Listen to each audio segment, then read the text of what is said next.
Why ministering? Simply because we wanted to be disciple. We're trying to follow the Savior. The doctrine of Christ is to follow Christ. He gave his life, and to the degree we want to give our life in service to one another as we follow him, we're here to save soul. We're here to get the families in the temple. We're here to get united with our family to the children of God back home.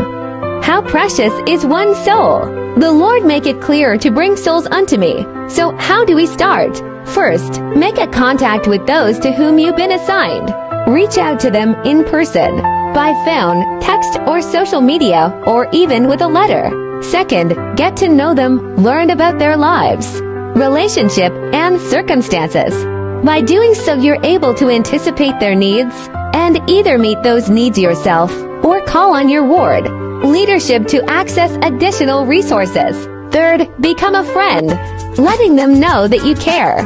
Make the effort to be the kind of friend that they need. Fourth, pray for them and for guidance. Nobody knows the needs of those you assign to minister to better than Heavenly Father. Seek his help and pray for inspiration to serve them in the best way. His way. Finding inspired answers to questions you have using all available. Methods for making contact are key to inspired ministering. Fifth, minister to them in ways that are individualized and customized to fit to their needs. 6. Maintain the relationship. Life can change quickly for people. Regularly touch base with those to whom you minister and you'll be better prepared to help and serve them when needs arise. Sisters, let our smile and light so shine so bright.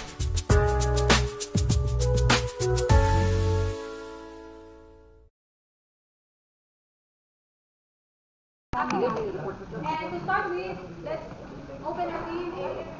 Yan, start na po kami. Mag-umpisa na. Yeah, so my board. Please, we invite Sister Kati to be a part. Talaga lang ha? Talaga. Ayan, sa ate Kati, favorito sa ate Kati. The prayer will be given by Sister... Ano yung laban natin? Gus Maricel. Si Sister Maricel na na bago. Bagong binyan. Dalawa kasi yung Maricel. Sister Maricel mo. Hindi ka dito ka. Makikita ka. Ano ba yung page ng laban? 308. Hindi pa din.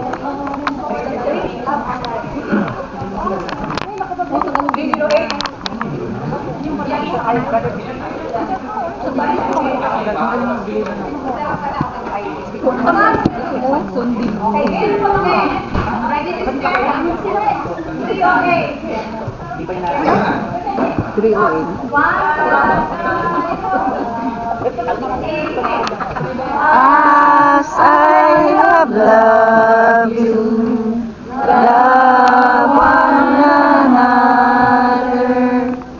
These two commandments, love one another. By these shall men know ye are my disciples, if ye have love one to another.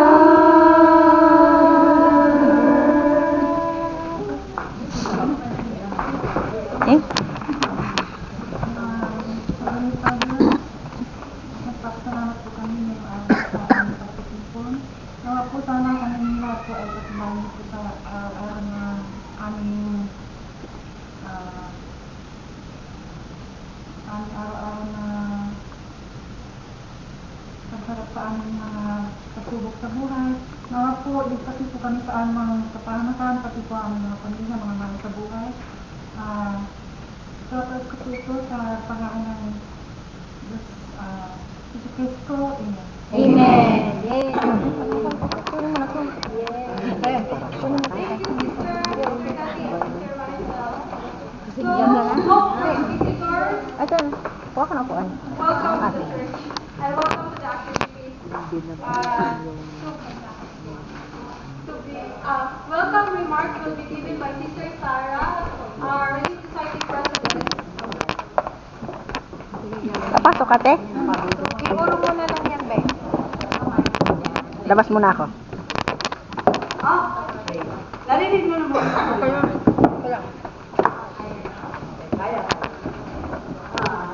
Okay, that is like my sharing with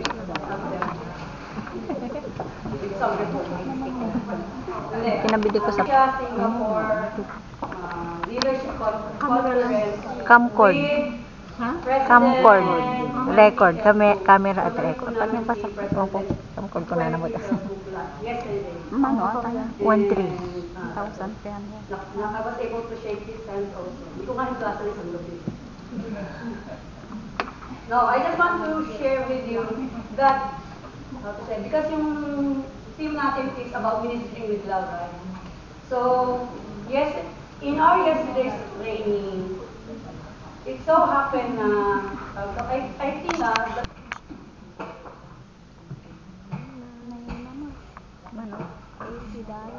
Ito? I-convert mo sa peso. 1,300. Sana ka? the year Sir, mga was 300. open, and the past few months, the bishopric, Hindi, the pag board, i-convert mo 3,000. every auxiliary was discussing about ministry. Now, this time, everyone knows and everyone have an idea about ministry. Now, let's review it.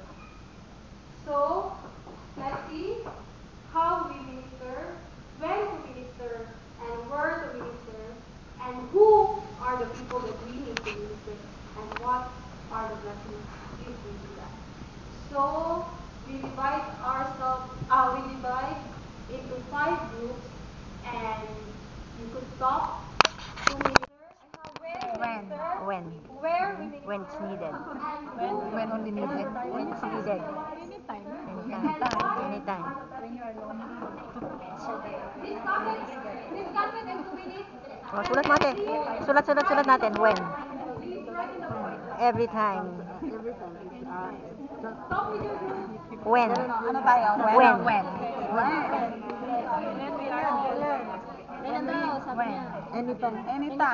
Anytime of the day. Sometimes there is promptings of the Holy Ghost. Kasi minsan bigla ka na Kasi ang sabi nila kanina, may game siya. So may parang magagama tayo. So you need to make yung magandang connection ba? So, anytime of the day, halimbawa. But if you Halimbawa, feel- Sino? But if you feel So, ganito, any time of the day. So, pag magkakaroon tayo ng role play, halimbawa, tayo domestic helper, di ba? Tapos, kunwari, naglilinis tayo. At tapos, bigla na lang, we are prompted. we are prompted to And call then, this sister or maybe And then, kunwari, ano yun, tatawagan natin. Kung sino na yun, may kunwari. So, ganun yung plan natin. When it's needed. Any time of the day. Anytime of the day. At tapos, Saan yung mo when kapag prompted. naglalinis ka. Kasi And then, when, kumusta na kaya sa system natin? From, hindi kami na. Sulat mo nga ate. Para, ayan na pala. Ano pa? Ano pa? Anytime of the day. Sabi ko when it's needed, is lalo na kung may sakit siya, mag-visit ka naman ko. Hindi kasi may system. oo. When? Also Sunday, di ba? Pwede invite them to church. Sunday. Oh, si Sewen. You could write it up. You could write up in the board now if you're finished. Okay? Sister Novi. Sunday. No, wait, no. I know. Ito, sulat mo sis. You could write in the board. Para namang walang stay. Ah.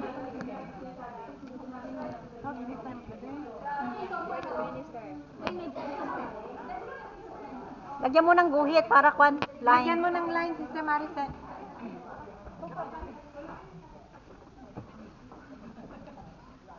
Go si Rose.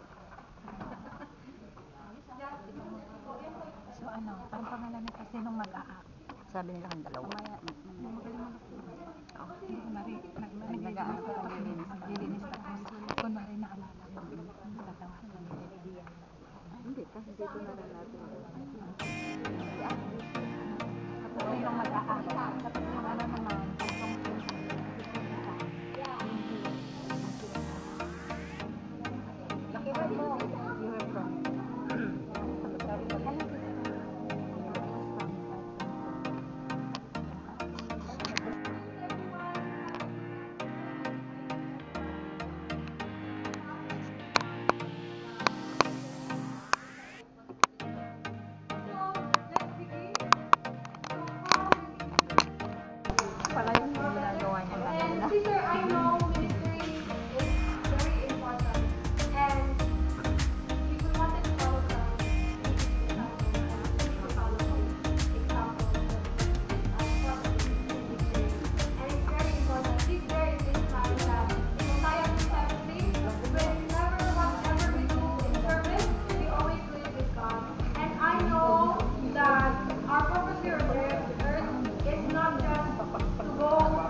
with us.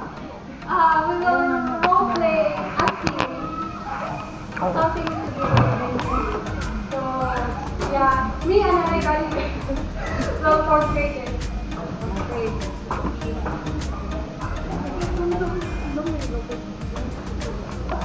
May mag-best actor siya. Oh, 7.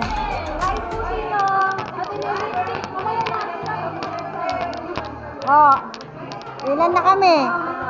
Oh, isa pa.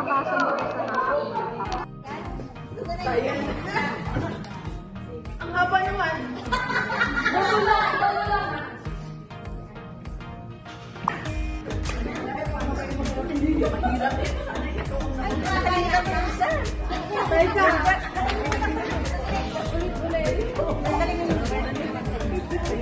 Meron pa? Yung bird at saka yung bird. It's a clue. Bird, okay? Yung bird. Bird, okay?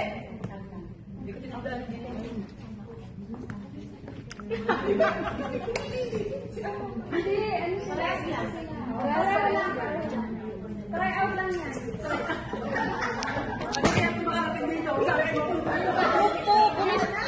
Trukto, buwis buhay to.